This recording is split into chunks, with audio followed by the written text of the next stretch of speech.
Merci Mbutamuntu, merci beaucoup, éclaircissement. Toleki directement dans Mbutaluba, joie, bongo, to continue. Mbutaluba, j'en peux qu'un bokayo.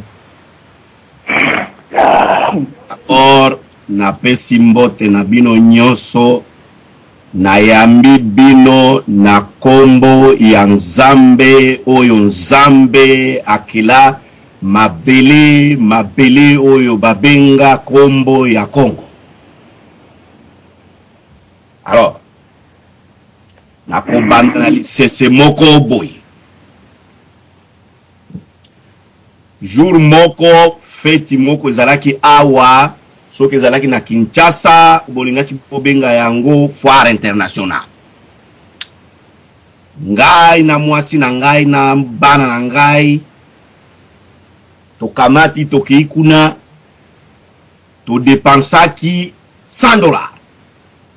Kuna kokota na kosepela kuna na kati. Na tuna ki mwasi na ngai motuna. Soki mindele oyo balingaki baloba tokutana tosangana toloba ke mutu a créé loko oyo ezali pakala songolo. Ata mutu moko balingaki apesa likuta te. Obo pesa mbongo poto tonga eloko oyo. Ataku moko alingaki apesa mbongo te. Mais il y avait des promoteurs, basali likambo oyo, et sali que même mon fils de 6 ans a participé à pesi d'une manière incontournable. Sikoyo na zongeli oyo azana mayele ya koyoka lisese oyo na uti koloba a comprendre. Maintenant na zongeli likambo oyo tozali koloba oyo ezali somo pe pasi na motema na ngai. Parce que na komona awa oyo babengaka les suiveurs na batu ya distraction. Vous comprenez? En écoutant ce sujet ici très important d'une personne très importante, na komona batu ba koyemba wa boza koyemba bukima kimboka poto ya koyemba wa tukima kimboka poto ya koyemba wa te poto za la suiviste te tukima kimboka pour que nous soyons ténèbres ba créateur mais pas de suivistes. Alors mutu oto akolobela kombo lelo avec tous mes respects Papa Kimba azalaki créateur ba mindele azalaki créateur na Jésus na bango ba créer loko na bango moko boy babenga kango ki Israël ba kobi ba libre na bango baye ko coloniser bino bokimi mabele na bino boye na bamboka na bango ke bozoko bokomi chiko lia botiki mabele oyo nzambe ya Kongo obwaki lukalanga lelo obwaki nguba lelo lobi ekomi banguba okimi boye na mabele oyo soki obwaki nguba elona batakati ezalakati ekufi sika bino bokanisi nde bomengo ezali mais babemeli bino na Jésus na bango balobi na bango ke Israël nde sika ya eloko na bango ekomi ya bino ba suiviste bokamati ba chinois lelo na Bouddha na bango batongi ya bango soki wapi ba mususu ba historien bazali wana ba yebi esika ba Bouddha bakutanaka batonga eloko na bango kaka ba congolais bokima nzambe ya Congo bokomi kokende bokomi ba Bouddha bino bokomi donc kokende kuna na pèlerinage ba mususu bakima bakoma o babenga soki Mohamed ba arabe batongi ya bango kuna soki na Arabie Saoudite soki wapi haiko bengana tina ba congolais ke buza maladi na ndaki information moko ba bengani bango kuna bozonga to yibi binote boza maladi alors que bolobi ke o ando soki prophète soki nani bokei kuna boko zwani biki On va bien la bino que vous avez malade alors que bango ceux qui sont malades bango qui ne vous ont libi qui kunate na ba bisilema kona. Et je ne sais pas parmi biso va suivi c'était awa combien va kenda na Israël ba yamba bango avec honneur et dignité. Et c'est quand Jésus ce gars appelle ça la bino par miracle. Kimbangu nous a montré un chemin. Kimbangu était un créateur psychologique mental. Une personne qui a voulu en sorte que moi et mes enfants et mes arrière-petits-enfants qu'on jouisse du bonheur du Congo. Et Toyeba, Nini, Zelaya, Zambeoyo, ya Congo. Moi, je me demande si ce n'est pas les autres qui parlent ici qui ont poussé. Quand je dis les autres qui parlent, je vois les jeunes aussi. Ils étaient là. Leurs esprits étaient là. On va congrer l'esprit. Bazaliawa. Qui ont poussé à ces vieux-là d'aller dire que oh Jésus, tout ça. Hein? L'histoire de Kimbangu. D'abord, Babomi, l'idéologie kimbanguiste. Bande konaye. Bayena bilo moko boye ezangatina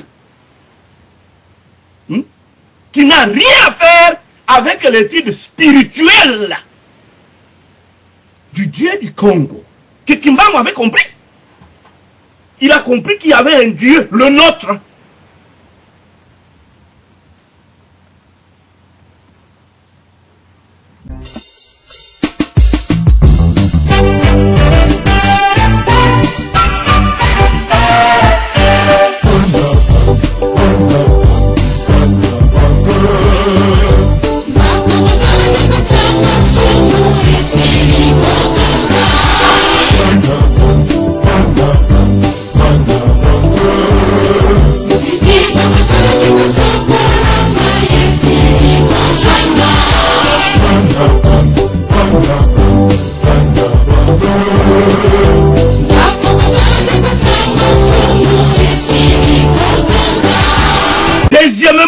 Ceux-là qui tuent les Kimbangu, ce sont les suivistes à outrance, qui tuent leurs femmes, qui tuent leurs frères, qui tuent leurs cousins, qui tuent leurs semblables congolais, au nom de ce que vous appelez politique. Je ne sais pas. Et puis vous ne faites même pas de recherches sur les Kambangu politique. Hein? Politique, politique. Il faut faire des recherches là-dessus. Recherche. Hein? Politique. Non. Il y a ces gens-là qui se sont, qui ont participé d'ailleurs à la mort de Kimba. Et des Congolais qui n'ont pas étudié le mot politique. Nandenge a beaucoup Congolais, mais qui ont peut-être étudié politique. Nandenge ya baoba yela biso babiloko na bango. Comprenez? On ne refuse pas d'étudier les cultures en général des autres, qui sont les études de culture musulmane, les études de culture chrétienne, du christianisme, les études du bouddhisme, etc., etc. En dehors de ça, vous avez aussi les études, il y a les vrais tueurs, c'est-à-dire les représentants des démons, les francophonies, vous connaissez vous tous les noms, il y en a trop là. Les maçonneries, si c'est quoi là, vous connaissez les noms. Les représentants du vrai démon. Voilà les gens qui ont tué l'idéologie, la capacité de créativité de ce monsieur-là. Okokuta président Bimi Lelo, na kamba, parce que Kimbangu azali nzambe, yende ndong na kuna bani nene. Président, un président de la République, qui doit crier.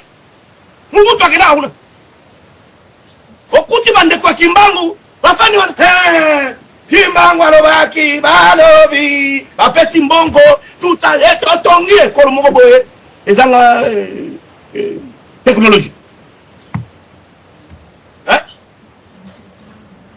que ce vieux-là a voulu en sorte que s'il y a des gens aussi créatifs congolais qui peuvent avoir des capacités de créativité comme lui, eh bien, Kamba, mais c'est la vraie place.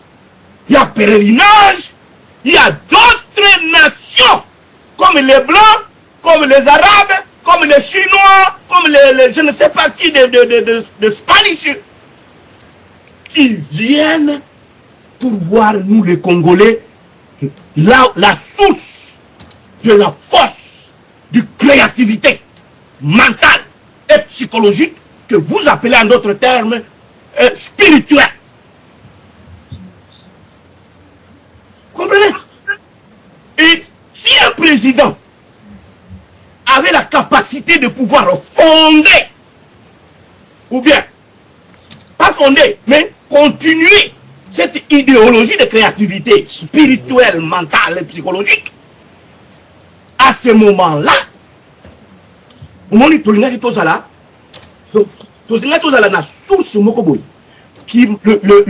le spiritualisme kimbangiste devrait être une force qui contrôle, comme le catholicisme.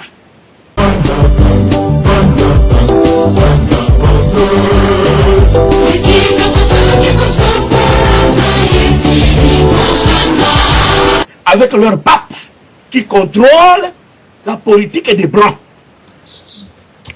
Vous voyez? Alors, cette politique, vous n'allez pas vous passer du catholicisme dans la politique de la Bango, avec les reines d'Angleterre, avec les reines des Européens là-bas. Il y a d'autres reines là-bas. Vous voyez? Et la politique des Arabes avec leur roi, je ne sais pas qui, et avec le trouble, le conflit maintenant entre les Blancs des Européens du catholicisme et les Arabes musulmans, ça crée l'argent, tout ça. Ça crée une force où les Blancs ont peur des autres et les autres ont peur des autres. Et vous avez le bouddhisme aujourd'hui qui est en train de monter une force extraordinaire. Vous comprenez? J'aimerais que vous changiez un peu la façon de raisonner et le sujet et de remettre ça à un niveau de créativité.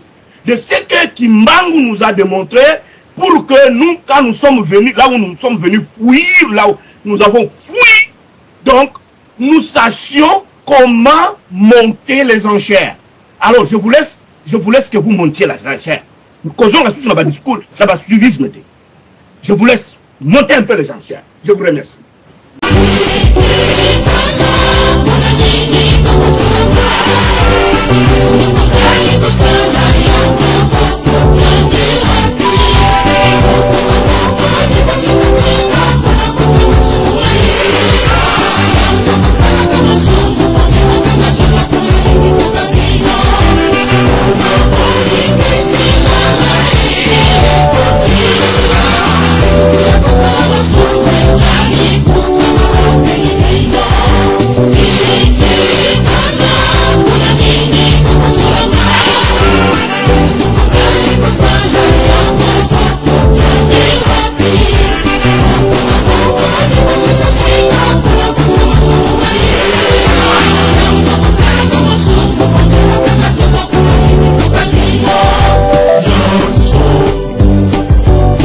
Merci Mbota totika suivisme tomilanda na ndenge biso tuzali maloba omboka ya Mbuta Mukulumpa auti kokotela biso. Bienvenue na Mbuta Winsley, bientôt kozwa maloba. Alors Mbuta Mukulumpa mpoke omboka. Merci papa Robert Mokolo. Mbote na yo eboto merci na opesanga maloba na pesi bonsoir na bandeko nyonso baza na kati ya conférence awa boze belé moyen atanga bakombo na bino tout ezate.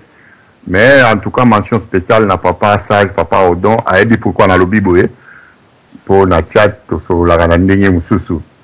Bon na pesi mbote na balisolo tout na za nesengwa ko retrouver radio lisolo na za kamo absent mikolo. Papa Robert Mokolo nalingi omoni émission yo na zongi na kutibino bobandaki déjà mais na tali thème na yoki bande ko ba intervention na yoki posa ya kolela na yoki posa ya kolela dans la mesure où D'abord, le thème de l'émission, c'est une interrogation simple. Et qu'on ça la 5 minutes, bah, tu vas répondre. Émission est Sili. Parce que quand tu as dit qu'il est chrétien ou pas. Bon, bah, dans la famille, bien. J'ai appris que Kimbangu Wazalaka, mon protestant, on l'appelait Simon d'ailleurs, parce qu'il y a un combo Yuda, combo chrétien. Donc, la question aurait été clôturée, Malamoko. Sauf que, il y a un problème, c'est une intention. Il y a, je crois, il y a une émission, il y a coupé sa Kimbangu, Makambo, Tamsusu, Netinga Boye, Nandi Maratege, Zabon. Confusion, Batunyo, so Bakotia, Badompe, Banani, Batie, confusion, Amitu, Abatu, Tokenegoluka, existence, ce qui est mythique, Tokenegolu, et Babylone est belé, alors que le mythe qu'on développe autour de Kimbangu, il n'y a que le mythe. À l'intérieur, il n'y a pas grand chose. Papa Moko Kotaki Awa Lobby, Angouma oyo lelo eye pona Kimbangu na répondre rapidement na papa na koloba boy. Papa moni toza na période moko ba congolais tozo bundela pona mboka na biso. Pour nous ressourcer pona komi pesa makasi pe pour nous motiver. Tokomi kozonga koluka ba héros na biso ba o ba bundela ka Congo na kala. Oyo po esprit na bango to s'inspirer na bango. Eza lokwa ba catholique o mona ka batumsu ba mibenga ba kizito ba anuarite. Ezali po bazali ko tala bomo ya anuarite bazali ko vivre lokola ye inspiré bango. Donc yango monaka tokoma kotanga ba Lumumba, tokoma kotanga ba Kimbangu, ba Kimpavita, ezate po baza ba Nzambe. Anguma ozomona na komba lelo. Batuna poto toza ko koyesa. Winsley la carene okokanga micro na yonga na zoloba boni boy. Oza mamba serré photo lobela mama mboka. Comment? Donc Angouma na po nanga ezali lié au fait que toza ko bunda nous avons besoin de nous inspirer total ba héros na biso. Comment on a il y a rien de prophétique, rien de divin, rien de ndenge yozo kanisa ke ça mais accomplissement il y a prophétie, ça n'a rien à voir avec la religion. Donc pour na wana na régler yango et loko mi balé. Nakanisi pardon bolimbi sangai mais je crois la plupart na bino bat bozolo bela mamba kimangisme boza ba Congo et probablement bo voyager ba région nyoso ya mboka na biso te. Na ko sepela moko mususu bo inviter mutu ya Kasai occidental. Oyo ayebi église ba sacrificateur créé par le dieu Kadima. Oyo na Kasai kuna donc bayeba ki batwana bayebi Kimbangu te. Mais il s'appelle Église Abababaté. Église, il y a un sacrificateur. Vous tapez sur Internet, tapez Église des sacrificateurs au Zaïre. Au mon église, wana. Bazana Nzambe na bango, bazana plein, bazana église na poto, na Amérique, partout, batouana. Invitez-les ici. Akoye bisao ke Nzambe koko, Nzambe ya ba Congolais, ya ba Zaïrois, ya Kadima, ya mutumusute. Invitez batu ya Kasai oriental, otu na bango, Chovuchi Satu. L'église de la troisième alliance. Bakoye bisa otoyebi na biso Kimbangu te. Nzambe oya kela mokili asala tu kombo na ye ilunga mbidi. Basambe la ka église a Chovuchisa. Bino vous voyagez te. Vous vous cantonnez na Manyanga, boke na Basingombe, vous venez à Kinshasa, vous venez nous expliquer que Nzambe ya Congo c'est Kimbangu. Na Congo wana banzambe basé belé. Alors arrêtez nalobaka awa que Makambu ya religion, c'est un truc individuel. Même Jésus n'est pas sauveur du monde. Jésus est le sauveur de chaque individu, ce qu'on dit lié. C'est tout. Il n'y a pas un Dieu, il y a un monde, un créateur, un sauveur du monde. Jésus est venu sauver, bah, au bandimelier. Ce qu'on dit lié, au bétier karaolé, aleki. Kimbangu n'est pas un Dieu. En tout cas, pour moi, Azanzambe tepe, ce qu'Azanzambe a Congo te. Parce que Dompe Alobaka Awa, que le Congo lui-même, en tant que tel, c'est une création à Léopold II. Comment voulez-vous qu'avant Congo, tous à la Nzambe Yabisonyo soit Congolais, tous à la Congolais Téliboso? Nous sommes devenus Congolais parce que Mundela a créé 2 345 000 km pour na Mouyibinaye, Ndetoye Royeba que tous à Kolomoko Congo. Alors, Bolingi Bokomi Sabiso, on dirait na Bokoko, tous à la Nzambe Moko, c'est faux. Voyager, aller au pays. D'ailleurs, sur Internet, on a reçu pour la justice. Parce que l'émission, oh, ils ont Congo. pour la justice, inviter nos frères des églises des sacrificateurs, bah expliquer biso pe nzambe na bango aza nani. Et puis bah biso nombre na bango baza ko basé belé à kosakanate. Ils ont des églises partout dans le monde. Et vous ne faites pas ces recherches-là, vous cantonnez vos recherches sur Kimbangu. Et chaque samedi, vous venez nous raconter ces mythes-là au Boyakanang. Congo est à la binoté. Le Congo appartient à tout le monde. Ngana lobi boye. Kimbangu azanzambe na bino. Botika oya awa na baluba joa nzambe à Congo. Ya pas nzambe à Congo. Nzambe, c'est une histoire individuelle. Il y a au Congo des gens qui ne croient jamais. Il y a ceux qui croient na ba koko na biso na banzete, qui croient na ba nyama, qui croient na ba crocodile.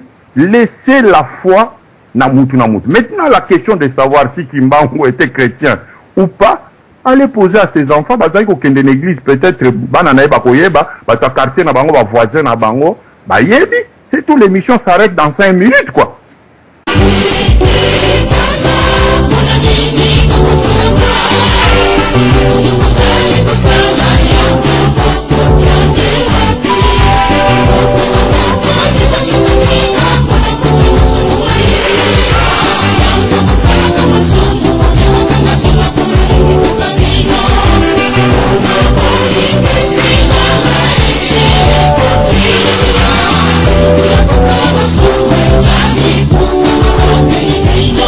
Nous sommes développer un mythe nabino. Arrêtez des confusions na boyango.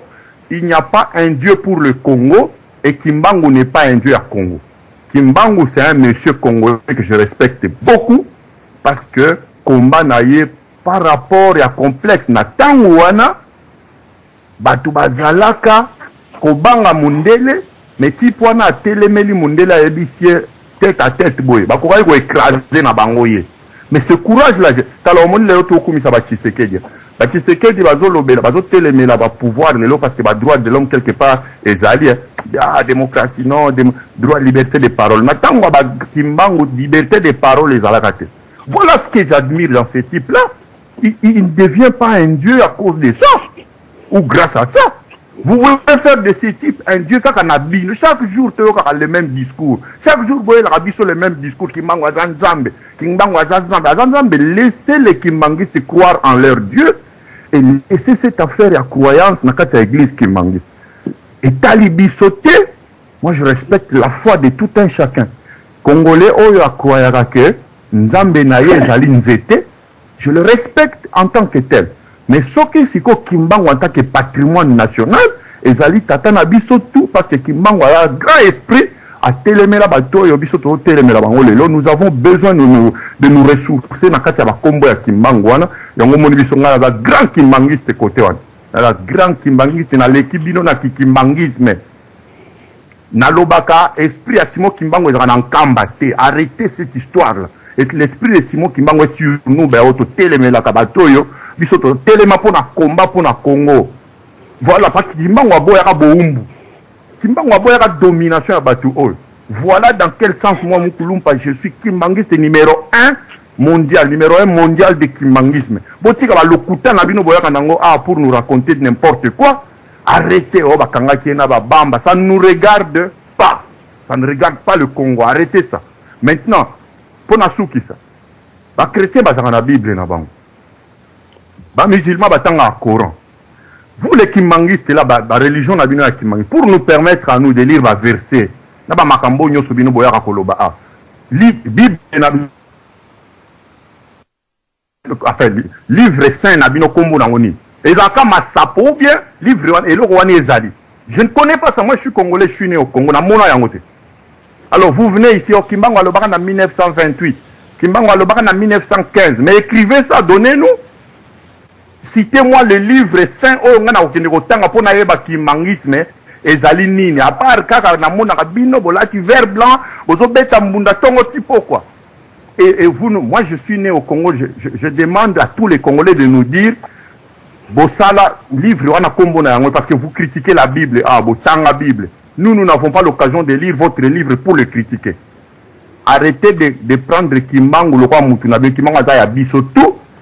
Mutakoboto la biso Kimbangu azate biso ba Mukulumpa auto la Kimbangu ba monument ça la Kimbango ba fête tant on libérer qu'on te revendre dans mboka parce qu'il le mérite.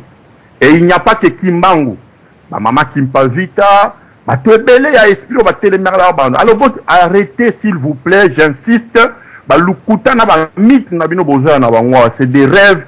Oyo bolingi boko Kimbango to koma ba Kimbangiste, te Kimbango anzamba Congo te. Ba Mukuna n'est pas Dieu du Congo, Kadima n'est pas Dieu du Congo, ba Kitawaliste na Équateur, ba za nzamba Congo te. Et Balembonga dans la Congo, il n'y a pas de Dieu à Congo. Arrêtez ça, je me répète 1000 fois. J'insiste, mes chers frères, toute la confusion. Nakosenga papa Zambouana na mawana nzambe pardon pour na bolingwa Congo. Mukomususu contacter ba tu église sacrificateur baya bisa biso nzambe a Congo ezana nyo koyoka version na bango. Merci na zongi malo. D'accord na bango te ozobenga bango na français. Yo ba joa tuka makele yo za grand. Merci Bandeko. Pardon.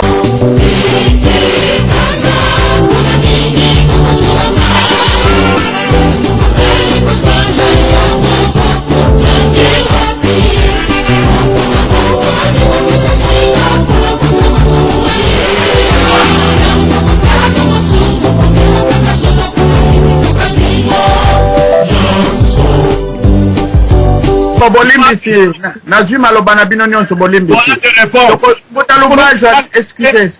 Je dois lui répondre. Il m'a cité. Pardon. Papa Robert Mukolo, il a cité mon nom. Je dois lui répondre. Pardon, hein? Non. C'est promis, Mboutalubajwa. C'est promis. Parce que. Pardon. Ne savent pas faire une équation pour venir ici parce que c'est une radio où on met sa photo et on met sa voix. Quand on lui donne 2x plus y égale à tout z, il ne connaît pas arriver à trouver x et il vient ici pour montrer l'irresponsabilité à outrance avec manque de sagesse, avec manque de dignité, pouvoir citer les gens, à injurier les gens.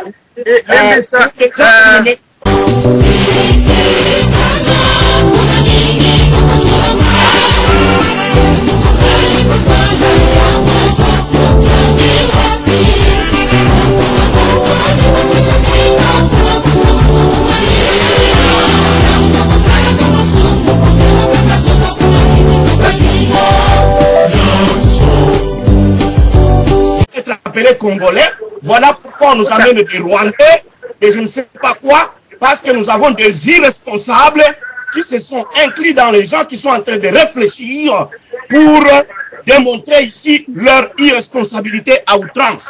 D'ailleurs, il ne connaît même pas cette église qu'il est en train de parler de Kassayan, parce que les autres, des personnes comme moi, j'ai participé, j'ai connu cette église, que lui ne connaît même pas de nom. Il appelle en français sacrificateur.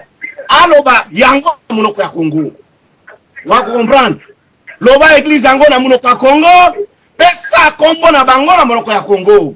Oyebi ata pour OK. Bolimbisi. Bani pardon toyokana. Totaloba joie. Sinon na kosenga DSV akata bino micro, s'il vous plaît. Il a fui le pays et il est ici, il est venu manger, c'est le fou et il a eu l'occasion que DSV lui donne pour parler ici, en fait, de diminuer les gens. Tu comprends? Au lieu d'amener une information qui doit aider le Congolais à pouvoir raisonner, il vient ici, moi, toi qui? Tu as étudié où? Et quand je parle, tu as étudié où? C'est-à-dire dans ta tête. OK, pardon, Bolimbisi, Talubajwa, excuse-moi. Tu es un petit qui doit étudier. Moukoulumpe, si c'est vraiment ton nom, tu dois comprendre que la logique.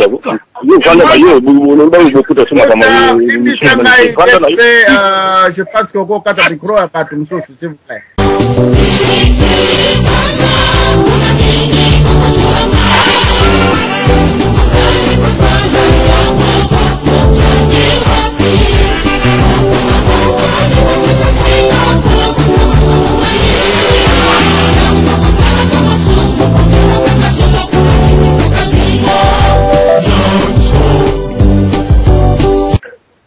que ça ne va pas comme ça. J'écoute là-bas. Donc, c'est irresponsable, je ne sais pas pourquoi vous le faites passer parce qu'il n'a donné aucune idée constructive dans le sujet d'aujourd'hui. Ok. Règlement de compte, excusez-moi là. Bolimbisi, Bandeko. Bolimbisi, Moutalubajwa, Limbisangaï.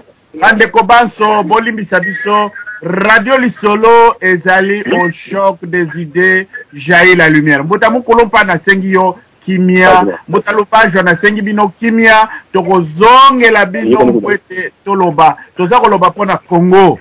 La démocratie commence comme ça. Et pas ito bandinde, et pas ito kosukela. Alors vraiment bolimbisa. Natika yi moi temps, espère que bokoyoka la voix intérieure bokata mais et que ika kadengwana. Likambote mais toko zonge la bino. Sika toleki na numéro de téléphone 32 nasuka 71 kuna mpoke omboka yo ndeko. Na pesi bande